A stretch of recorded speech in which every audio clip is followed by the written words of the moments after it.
আবু বকর বলতেছেন, গোলাম আমার, তুমি সর্বনাশ করে ফেলেছো, সর্বনাশ করে ফেলেছো গোলাম, সর্বনাশ করে ফেলেছো। আইয়ামে জাহিলিয়াতের যুগে অবশ্যই তুমি লাত উজ্জার মূর্তির নাম নিয়ে তুমি জারফুক করেছিলে। গোলাম বলতেছে, হ্যাঁ, লাত উজ্জার মূর্তির নাম নিয়ে আমি জারফুক করেছিলাম। আবু বকর বলতেছেন, গোলাম, এইগুলি খাওয়া তো হালাল হবে না, হারাম। আমি আবু বকরের পেটের মধ্যে কোন হারাম খাবার আছে? আবু বকর গলার মধ্যে আঙ্গুল ঢুকাইছে, কিন্তু বমি হচ্ছে না, বমি হচ্ছে না। এরপরে পানি পান করলেন। পানি পান করার পরে যখন মুখের মধ্যে আবার আঙ্গুল দিছে, এরপরে বমি হয়েছে। আবু বকর বলতেছেন, গোলাম আমার, আমি আবু বকর ক্ষুধার্ত বটে, কিন্তু আমার পেটের মধ্যে হারাম কোনো খাবার নাই। সুবহানাল্লাহ বলবেন না? আমি 3 দিনের ক্ষুধার্ত, কিন্তু আমার পেটের মধ্যে হারাম কোনো খাবার নাই। ভাইরা আমার, লক্ষ্য করে দেখুন সাহাবায়ে কেরামের অন্তরে কেমন তাকওয়া। যার অন্তরে যত বেশি তাকওয়া থাকবে, আমার মালিকের কাছে সে তত বেশি সম্মানী হবে। সম্মানী হওয়ার জন্য 1 নম্বর গুণ, 1 নম্বর হচ্ছে ওই বান্দা তাকওয়া অবলম্বন করতে হবে। আল্লাহ পাক রব্বুল আলামিনের কাছে যদি আমরা সম্মানী হতে চাই, 1 নম্বর হচ্ছে আমাদের মধ্যে তাকওয়া থাকতে হবে, ঠিক কিনা? বক্তাও না, ওয়াজ করিও না, ওয়াজ করতে পারিও না। আজকে এখানে বসছি আমার বড় হুজুরের নির্দেশ, যেন আপনাদের সামনে কয়েকটি কথা বলি। ওয়াজ কীভাবে করতে হয় এটাও জানি না। আজকে আসরের আগে আমার বড় হুজুর শিখাইছে কিভাবে মানুষের সামনে কথা বলতে হবে, ওয়াজ কিভাবে করতে হবে। সকলেই বলেন মারহাবা। আলহামদুলিল্লাহ, হুজুরের দোয়া আমার প্রতি আছে, আপনাদেরও দোয়া, মহব্বত, ভালোবাসা আমার উপর আছে। যদি মহান রব্বুল আলামিন আমাকে কয়েকটি কথা বলার তৌফিক দান করেন, তাহলে আমি আপনাদের সামনে কোরআন এবং হাদিসের আলোকে কয়েকটি কথা বলার চেষ্টা করব। ওমা তৌফিকি ইল্লা বিল্লাহ। সম্মানিত উপস্থিতি, আমি আপনাদের সামনে সূরাতুল আল ইমরানের 102 নম্বর আয়াত তিলাওয়াত করেছি। এই আয়াতে আল্লাহ পাক রব্বুল আলামিন বলেন, ইয়া আইয়ুহাল্লাযীনা আমানুত্তাকুল্লাহা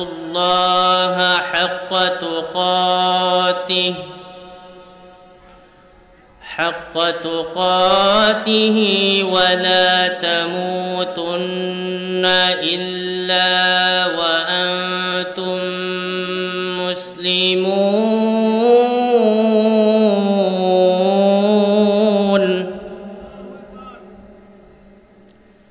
এই আয়াতে আল্লাহ পাক রব্বুল আলামিন বলেন, হে ঈমানদারেরা, হে মুমিনেরা, তোমরা আমি রবকে যথাযথভাবে ভয় করো, তাকওয়া অবলম্বন করো, আর ভালো করে শোনো, প্রকৃত মুসলমান না হয়ে কিন্তু মৃত্যুবরণ করবা না। এটা কার নির্দেশ? আল্লাহর নির্দেশ। এই আয়াতে আমরা যদি লক্ষ্য করি তাহলে আমরা বুঝতে পারব, এই আয়াতে আল্লাহ পাক রব্বুল আলামিন ঈমানদারদেরকে 2টি বিষয়ে উপদেশ দিয়েছেন, আদেশ দিয়েছেন। 1 নম্বর, যথাযথভাবে তাকওয়া অবলম্বন করো।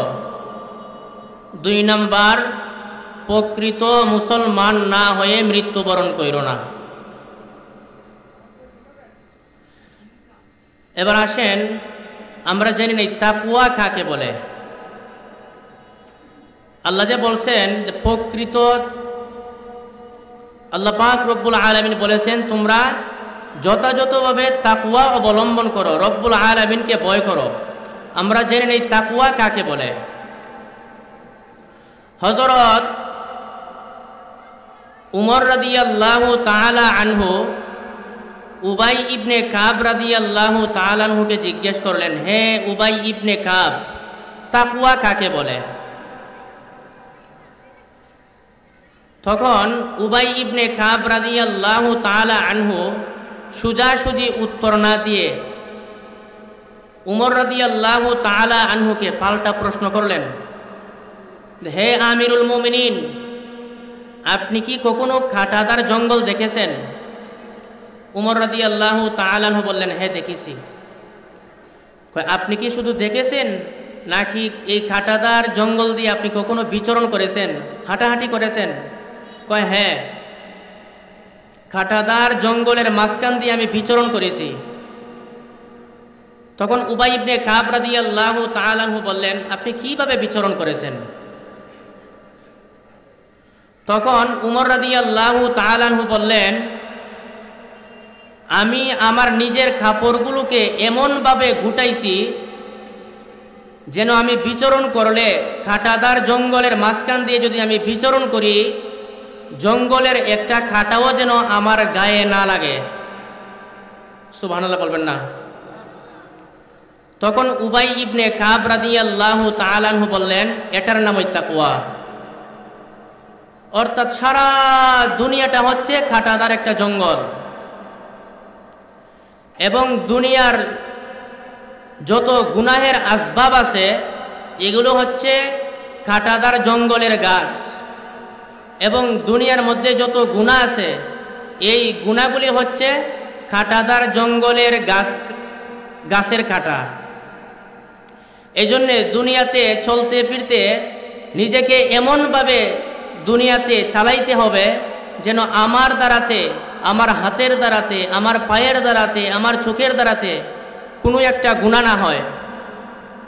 নিজেকে গুনাহ মুক্ত রেখে দুনিয়াতে জীবনযাপন করার নামই হচ্ছে তাকওয়া। সুবহানাল্লাহ।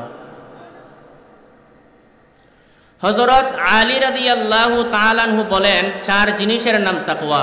কয় জিনিসের নাম তাকওয়া? 4 জিনিসের নাম। 1 নাম্বার আল খাউফু মিনাল জালিল। 1 নাম্বার আল্লাহ পাক রব্বুল আলামিনকে ভয় করা। 2 নাম্বার ওয়াল আমালু বিত্তানজিল। 2 নাম্বার হচ্ছে আল্লাহ পাক রব্বুল আলামিন কুরআনুল কারীমের মধ্যে যা নাজিল করেছেন তার উপর পরিপূর্ণভাবে আমল করা। 3 নাম্বার ওয়াল কানাআতু বিল কলিল। 3 নাম্বার হচ্ছে অল্পে তুষ্টি হওয়া। 4 নাম্বার ওয়াল ইস্তি'দাদু লিয়াউমির রহিম। 4 নাম্বার হচ্ছে আখিরাতের জন্য প্রস্তুতি গ্রহণ করা।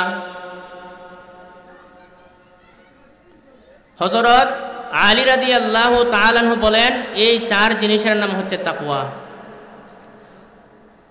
তাকওয়া এটা এমন একটা মূল্যবান আমল, এটা এমন একটা মূল্যবান জিনিস যে পৃথিবীতে যত নবী রাসূলকে আল্লাহ পাক রব্বুল আলামিন এই দুনিয়াতে প্রেরণ করেছেন, প্রত্যেকটা নবী তাদের জাতিদেরকে তাকওয়া অবলম্বন করার জন্য আদেশ করেছিলেন। সুবহানাল্লাহ। পৃথিবীতে যত নবী রাসূলগণ এসেছেন তাদের কওমদেরকে, তাদের জাতিদেরকে এই তাকওয়া অবলম্বন করার জন্য আদেশ করেছিলেন। সূরা শুআরার 124 নম্বর আয়াতে আল্লাহ পাক রব্বুল আলামিন বলেন, إذ قال لهم أخوهم هود ألا تتقون।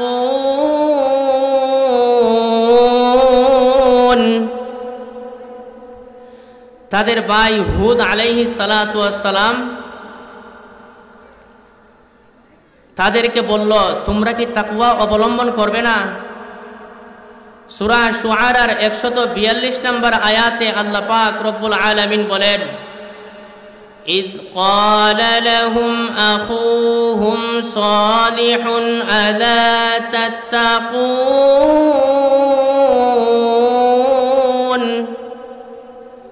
তাদের ভাই সালেহ আলাইহিস সালাতু ওয়াস সালাম তাদেরকে বলল, তোমরা কি তাকওয়া অবলম্বন করো না? সূরা শুআরার 161 নম্বর আয়াতে আল্লাহ পাক রব্বুল আলামিন বলেন, إذ قال لهم أخوهم لوط ألا تتقون।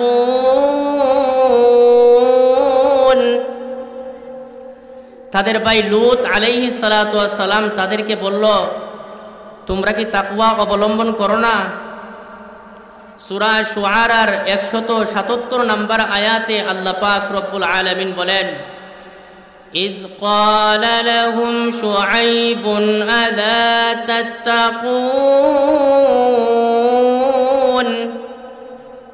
তাদের ভাই শুআইব আলাইহিস সালাতু ওয়াস সালাম তাদেরকে বলল, তোমরা কি তাকওয়া অবলম্বন করো না? দেখেন, এরকম আরো বহু আয়াত রয়েছে যে তাকওয়া অবলম্বন করার ব্যাপারে প্রত্যেক নবী রাসূলগণ তাদের কওমদেরকে তাকওয়ার দাওয়াত দিয়েছেন যে তোমরা তাকওয়া অবলম্বন করো, আল্লাহকে ভয় করো, আল্লাহকে ভয় করো, আল্লাহকে ভয় করো। সূরা আনকাবুতের 16 নম্বর আয়াতে আল্লাহ পাক রব্বুল আলামিন হযরত ইব্রাহিম আলাইহিস সালাতু ওয়াস সালামের আলোচনা করতে গিয়ে বলেন, وإبراهيم إذ قال لقومه اعبدوا الله واتقوه।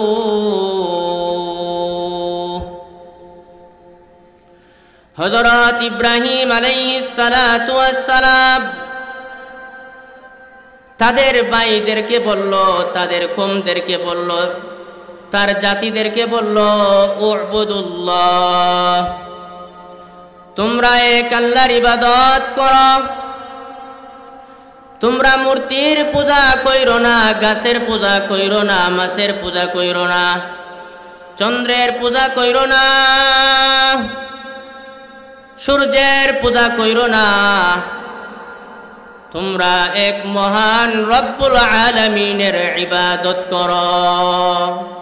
ওয়াত্তাকু, এবং তাকওয়া অবলম্বন করো।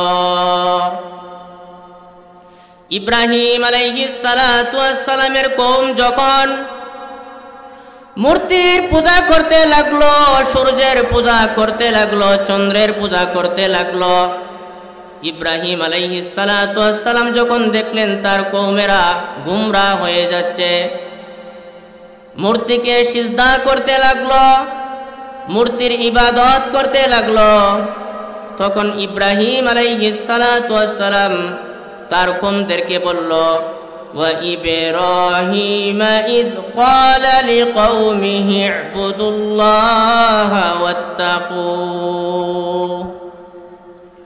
ভাইরা আমার, এই কয়েকটি আয়াত দ্বারা আমরা বুঝতে পারলাম এই পৃথিবীতে যত নবী রাসূলগণের আগমন হয়েছেন, প্রত্যেকটা নবী রাসূলগণ তাদের কওমদেরকে, তাদের জাতিদেরকে তাকওয়া অবলম্বন করার জন্য তাকিদ দিয়েছেন, ঠিক কি না? কথা বলেন না, ঠিক কি না? আমাদের নবী, বিশ্ব নবী রাহমাতুল লিল আলামিন, তার কওমদেরকে স্পেশাল ভাবে আবার বলতেছেন।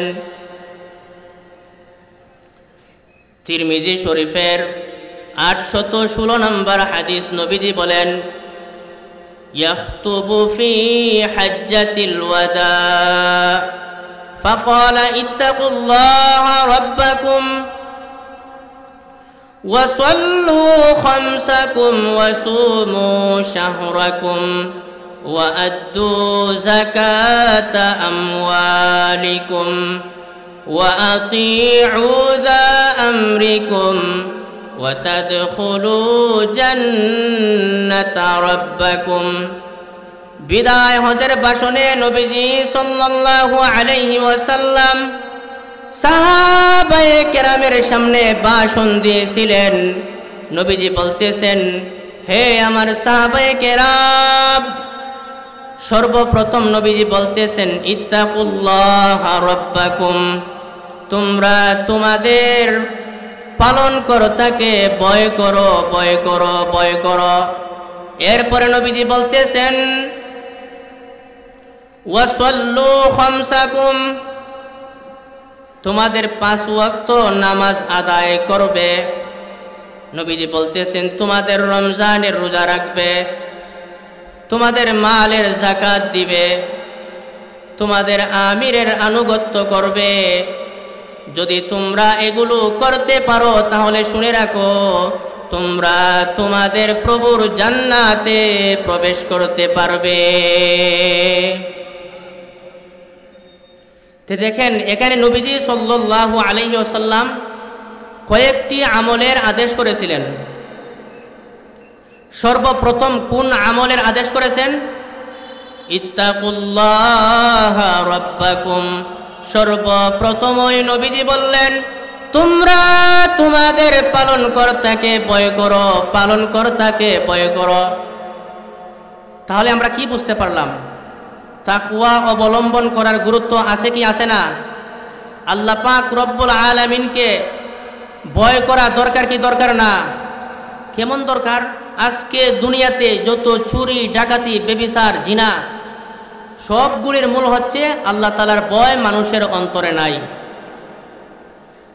ভাইরা আমার, যেই বান্দার ভিতরে রবের ভয় আছে ওই বান্দার দ্বারাতে গুনাহ হওয়া সম্ভব না। যেই বান্দার ভিতরে রব্বুল আলামিনের ভয় আছে ওই বান্দার দ্বারা চুরি করা সম্ভব না। যেই বান্দার ভিতরে রব্বুল আলামিনের ভয় আছে ওই বান্দা কোনোদিন নামাজ ছাড়তে পারে না। যেই বান্দার ভিতরে রব্বুল আলামিনের ভয় আছে ওই বান্দা কোনোদিন রমজানের রোজা ছাড়তে পারে না। যেই বান্দার ভিতরে রব্বুল আলামিনের তাকওয়া আছে, রব্বুল আলামিনের ভয় আছে, ওই বান্দার দ্বারা কোনো গুনাহ হওয়া সম্ভব না।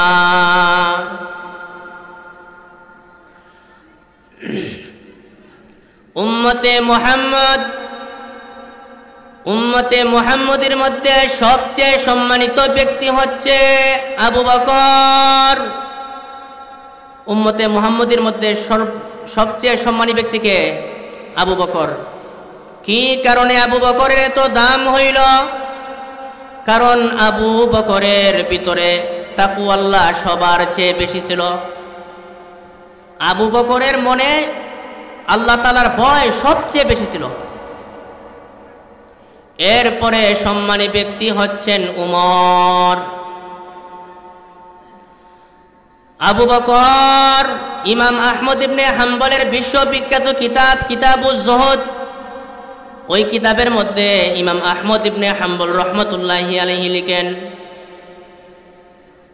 আবু বকর 3 দিনের ক্ষুধার্ত, পেটে ভীষণ ক্ষুধা।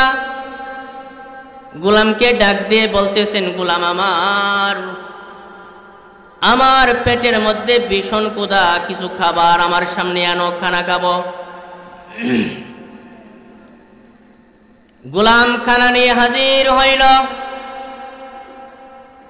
আবু বকর খানা কয়েক লুকমা খাওয়ার পরে ওনার মনে হইল আমি তো গোলামকে জিজ্ঞেস করলাম না এই খানাটা গোলাম কোথায় থেকে নিয়ে আসছে। আবু বকর গোলামকে বলতেছেন গোলাম আমার এই খানা তুমি কোথায় থেকে নিয়ে আসছো? গোলাম বলতেছেন মনিব আমার আইয়ামে জাহিলিয়াতের যুগে একটা ব্যক্তি খুবই অসুস্থ ছিল, আমি ওই ব্যক্তিটাকে ঝাড়ফুঁক করেছিলাম। ঝাড়ফুঁক করার কারণে ওই ব্যক্তিটা সুস্থ হয়েছিল, কিন্তু এই ব্যক্তিটা যে আমাকে হাদিয়া দিবে সে ছিল খুবই গরিব, যার কারণে সে আমাকে ওই সময় হাদিয়া দিতে পারে নাই। বহুদিন পরে তার বাড়িতে ভালো কিছু রান্না হয়েছে, এজন্য সে আমার কাছে ভালো খাবার নিয়ে হাজির হয়েছে। ওই খাবার থেকে আপনাকে কিছু দিলাম খাওয়ার জন্য। আবু বকর বলতেছেন, গোলাম আমার, তুমি সর্বনাশ করে ফেলেছো, সর্বনাশ করে ফেলেছো গোলাম, সর্বনাশ করে ফেলেছো। আইয়ামে জাহিলিয়াতের যুগে অবশ্যই তুমি লাত উজ্জার মূর্তির নাম নিয়ে তুমি জারফুক করেছিলে। গোলাম বলতেছে, হ্যাঁ, লাত উজ্জার মূর্তির নাম নিয়ে আমি জারফুক করেছিলাম। আবু বকর বলতেছেন, গোলাম, এইগুলি খাওয়া তো হালাল হবে না, হারাম। আমি আবু বকরের পেটের মধ্যে কোন হারাম খাবার আছে? আবু বকর গলার মধ্যে আঙ্গুল ঢুকাইছে, কিন্তু বমি হচ্ছে না, বমি হচ্ছে না। এরপরে পানি পান করলেন। পানি পান করার পরে যখন মুখের মধ্যে আবার আঙ্গুল দিছে, এরপরে বমি হয়েছে। আবু বকর বলতেছেন, গোলাম আমার, আমি আবু বকর ক্ষুধার্ত বটে, কিন্তু আমার পেটের মধ্যে হারাম কোনো খাবার নাই। সুবহানাল্লাহ বলবেন না? আমি 3 দিনের ক্ষুধার্ত, কিন্তু আমার পেটের মধ্যে হারাম কোনো খাবার নাই। ভাইরা আমার, লক্ষ্য করে দেখুন সাহাবায়ে কেরামের অন্তরে কেমন তাকওয়া। যার অন্তরে যত বেশি তাকওয়া থাকবে, আমার মালিকের কাছে সে তত বেশি সম্মানী হবে। সম্মানী হওয়ার জন্য 1 নম্বর হচ্ছে ওই বান্দা তাকওয়া অবলম্বন করতে হবে। আল্লাহ পাক রব্বুল আলামিনের কাছে যদি আমরা সম্মানী হতে চাই, 1 নম্বর হচ্ছে আমাদের মধ্যে তাকওয়া থাকতে হবে, ঠিক কিনা? আপনারা কি আমার কথা বুঝেন? কথা বুঝতেছেন? যদি আপনারা আমার কথা বুঝেন, তাহলে একটু হালকা পাতলা হ্যাঁ না বলবেন, তাহলে আমি বুঝবো যে আপনারা আমার কথা বুঝতেছেন। ঠিক আছে না? হ্যাঁ না বলবে তো?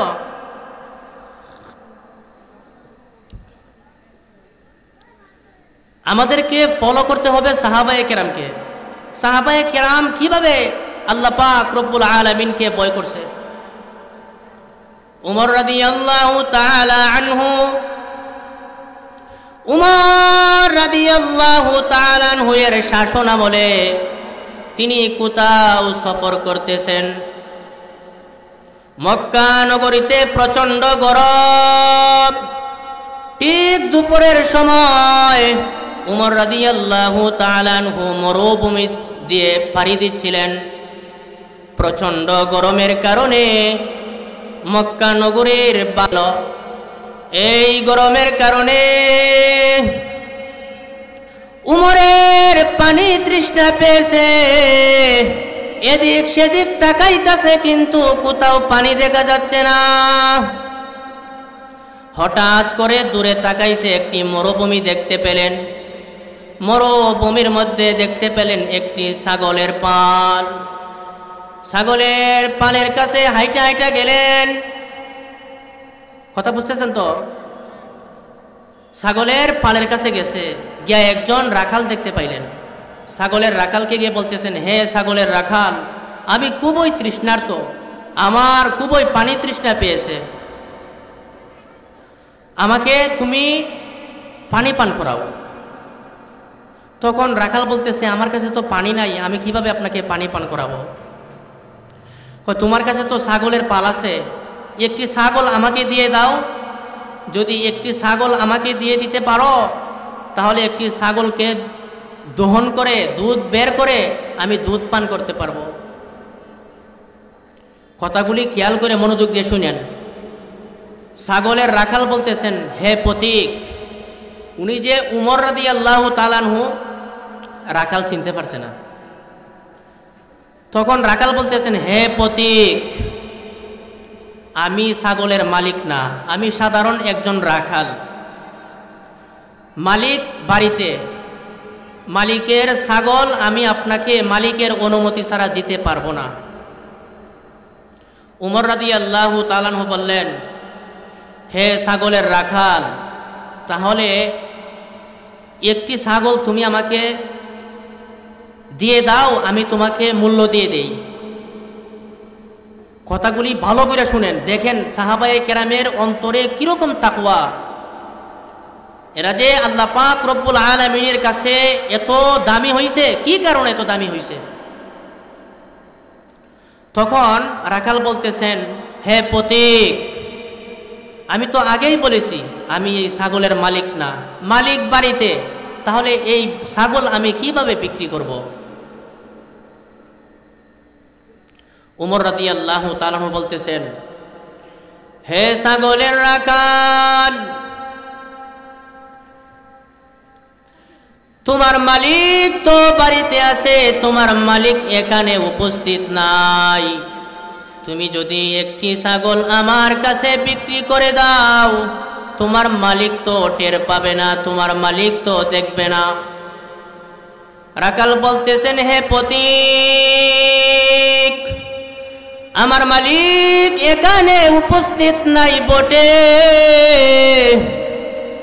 আমার মালিক এখানে উপস্থিত নাই তা তুমি ঠিক বলছো, কিন্তু আমার মালিকের মালিক রব্বুল আলামিন তো একজন আছেন, তিনি তো সব কিছু দেখতেছেন। সুবহানাল্লাহ কইতেন না? তার চোখ আমি কিভাবে ফাঁকি দিব বলেন? পথিক বলতেছেন, রাখাল, পথিককে উমর, কিন্তু রাখাল যে আছে সে তো চিনতেছে না। পথিক বলতেছেন, রাখাল, এই মরুভূমির মধ্যে একজন সামান্য রাখালের অন্তরে যেই ভয় আছে, আমার মনে হয় এই মক্কা মদিনার রাষ্ট্রপ্রধান যদি উমর না হয়ে তোমার মতো রাখাল হইতো, তাহলে আমার মনে হয় এই মক্কা মদিনার মানুষ আরো শান্তিতে থাকতে পারত। রাখাল বলতেছেন, হে পথিক, মুখ সামলিয়ে কথা বলবা। আমার রাষ্ট্রপ্রধানের বিরুদ্ধে তুমি যদি আর একটা কথা বলো, এই মরুভূমির মধ্যে আমার তলোয়ার দিয়ে তোমার জিহ্বাকে দ্বিখণ্ডিত করে ফেলব। তখন উমর বলতেছেন, বুঝতে পারছি এত মহব্বত, কি কারণে এত মহব্বত বুঝতে পারছি কেন এত মহব্বত। মনে হয় উমর আপনার আত্মীয় হয়, উমরের সাথে আপনার রক্তের সম্পর্ক আছে, অথবা উমরের সাথে তোমার লেনদেন হয়েছে, নাইলে তো এত ভালোবাসার কথা না। রাখাল বলতেছেন, পথিক শুনো, উমরের সাথে আমার রক্তের কোনো সম্পর্ক নাই, আর তুমি বলছো যে উমরের সাথে আমার লেনদেন হয়েছে। না না না, তোমার এই কথা ঠিক নয়। উমরের সাথে আমার লেনদেন হবে তো দূরের কথা, আমার এই দুই চোখ উমরকে কোনোদিন দেখে নাই। সুবহানাল্লাহ বলেন।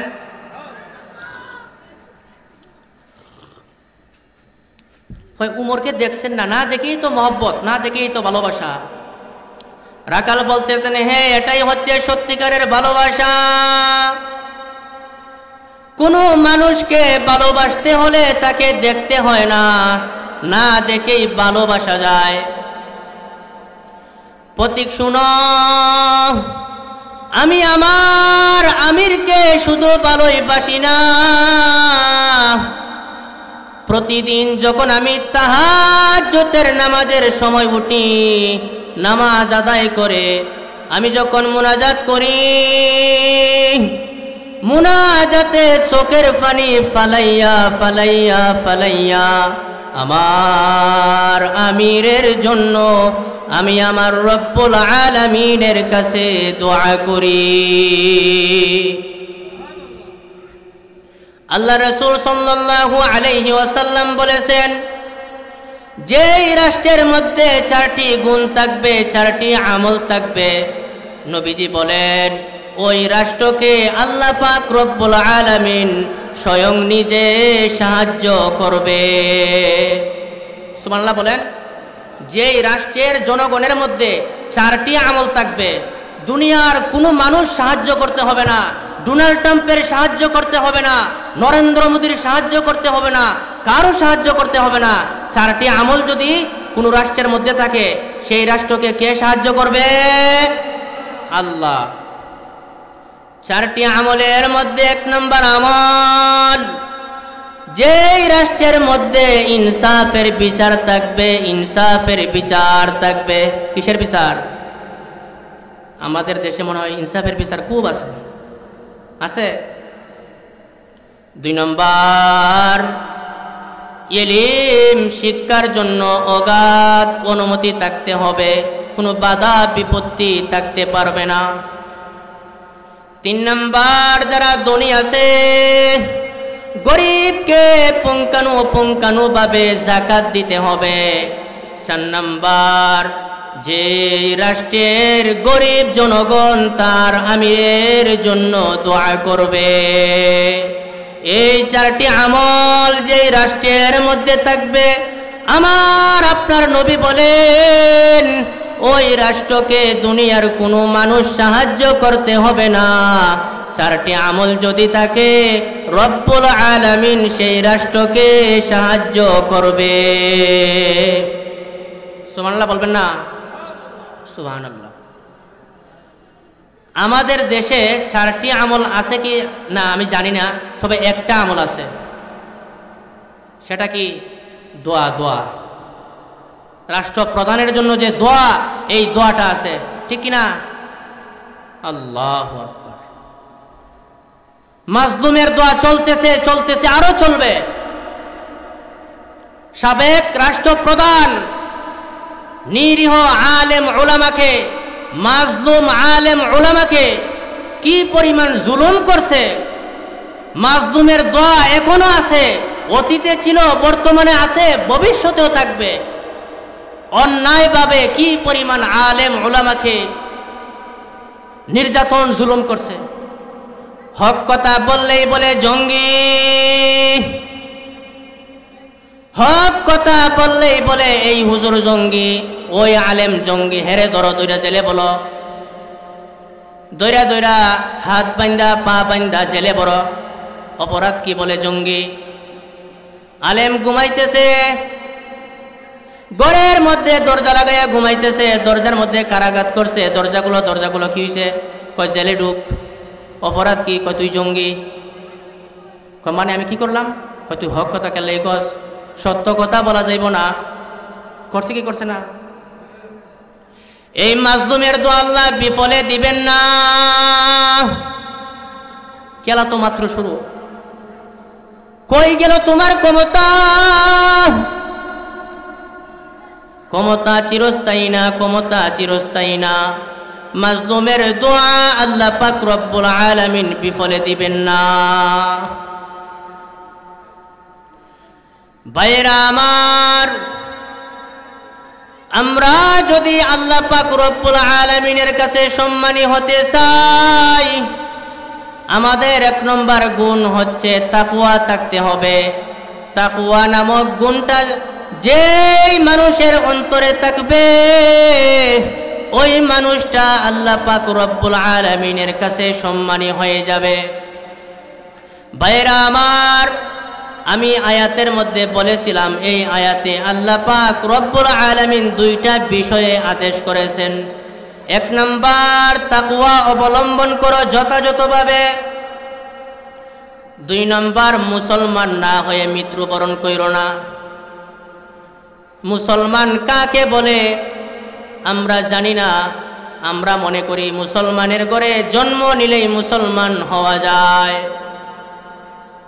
মুসলমানের ঘরে জন্ম নিলে মুসলমান হওয়া যায়, সাথে একটা মুসলমানি নাম রাখব, বয়স যখন 6 অথবা 7 হবে মুসলমানি করাইব, মুসলমান হয়ে গেলাম। এটার নাম কি মুসলমান? এটার নাম কি মুসলমান? নামাজ নাই, রোজা নাই, দাবি করে আমি মুসলমান মুসলমান মুসলমান। নামাজের কথা বললে বলে সময় নাই। দুনিয়ার সব কাজে তুমি সময় দিতে পারো, ভাইকে তুমি সময় দিতে পারো, বোনকে তুমি সময় দিতে পারো, বন্ধুকে তুমি সময় দিতে পারো, বাবাকে তুমি সময় দিতে পারো, চাকরিতে তুমি সময় দিতে পারো, ব্যবসায় তুমি সময় দিতে পারো, কিন্তু যখন নামাজের সময় হয় ওই সময় তোমার হাতে সময় থাকে না। ভাইরা আমার,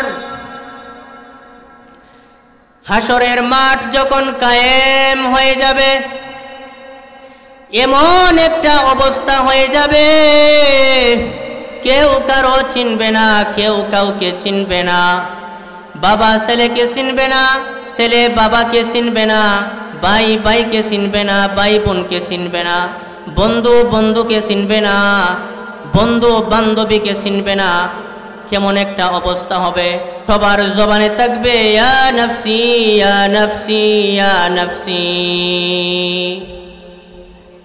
ওই সময় যিনি আপনাকে আমাকে চিনবেন তিনি হচ্ছেন আপনার আমার প্রিয় নবী, নবী মুহাম্মদুর রাসূলুল্লাহ সাল্লাল্লাহু আলাইহি ওয়াসাল্লাম। ওই সময় যখন সবার জবানে থাকবেন ইয়া নফসি ইয়া নফসি ইয়া নফসি, আপনার আমার প্রিয় নবীর জবানে থাকবেন তখন ইয়া উম্মতি ইয়া উম্মতি। আমরা কি চাই না যে আপনার আমার নবী আমাদের জন্য সুপারিশ করুক? আমরা চাই কি চাই না? আমরা যদি চাই, হাসরের ময়দানে আমার বাবা আমাকে চিনবে না, ভাই আমাকে চিনবে না, বোন আমাকে চিনবে না, যিনি চিনবেন তিনি হচ্ছেন আপনার এবং আমার নবী। নবী আমাদেরকে চিনুক, এটা কি আমরা চাই না? নবী আমাদের জন্য সুপারিশ করুক, এটা কি আমরা চাই না? তাহলে আমাদের কি করতে হবে? এক নম্বর, নবীর অনুসরণ করতে হবে, ঠিক কিনা? নবীর অনুসরণ আমরা করতে রাজি আছি তো ইনশাল্লাহ? যে নবীজি আমাদের জন্য সুপারিশ করুক, আমরা সকলেই চাই। তাহলে এক নম্বর কাজ হচ্ছে নবীর অনুসরণ আমাদের করতে হবে। আমরা করতে রাজি আছি তো ইনশাল্লাহ? আমরা যদি নবীজি সাল্লাল্লাহু আলাইহি ওয়াসাল্লামের অনুসরণ করি এবং আল্লাহ পাক রব্বুল আলামিনকে যদি আমরা পরিপূর্ণভাবে ভয় করি আর পরিপূর্ণভাবে যদি আমরা প্রকৃত মুসলমান যদি আমরা হতে পারি এবং প্রকৃত মুসলমান হয়ে যদি আমরা মৃত্যুবরণ করতে পারি, কবরে যাইতে পারি, তাহলে আশা করা যায় আল্লাহ পাক রব্বুল আলামিন আমাদেরকে জান্নাত দিবেন। আমরা কি জান্নাতে যাইতে রাজি আছি না ভাই? আল্লাহ পাক রব্বুল আলামিন আমাদেরকে তৌফিক দান করুন। ওয়া আখিরি দাওয়ানা আনিল হামদুলিল্লাহি রাব্বিল আলামিন।